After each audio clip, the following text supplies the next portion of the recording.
Hello, my name is Laura Wise. I'm the Supervisor of Animal Services for the City of Lewisville, and I'm here today to talk to you about the case of rabid skunks in the Denton County area. In the last week, Lewisville had a resident that encountered a rabid skunk, meaning that the skunk tested positive for the rabies virus. This individual was almost attacked by the skunk and was bitten several times on the hand. Thankfully, he did report it to Animal Services immediately, and he will be receiving the vaccinations necessary to prevent the virus from infecting his body.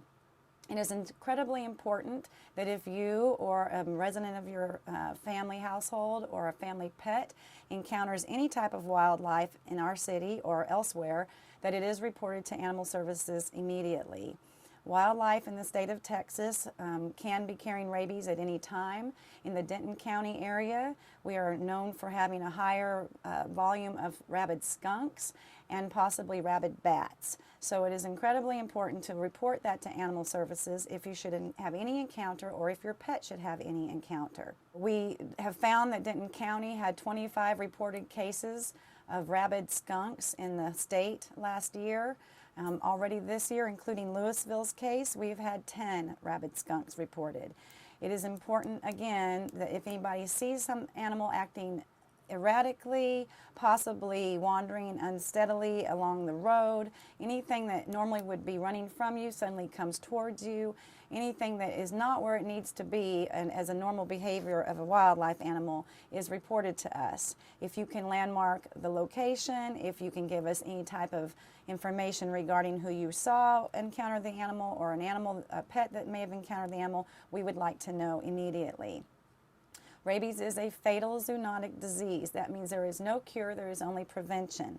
That is why we are doing this announcement to make sure that our community understands the importance of this seriousness of this disease.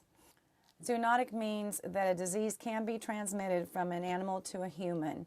In this case, with rabies being a fatal disease, that is why it is much more important that we learn about it immediately. Another way to prevent the rabies virus from spreading is to have your pet vaccinated. By our city ordinance, all dogs, cats, and ferrets are required to be vaccinated for rabies once every year or once every 3 years as determined by their veterinarian. This information also is to be reported to Animal Services every year when you register your pet. Because those are the only animals that a current rabies vaccination is available or required for, does not mean that they are the only animals that a vaccination can be given for. You should consult your veterinarian if you own livestock to find out if the rabies vaccination is necessary for your animals. If your animal, your pet, your child, or yourself encounter any type of wildlife, please report it to Animal Services immediately at 972-219-3478.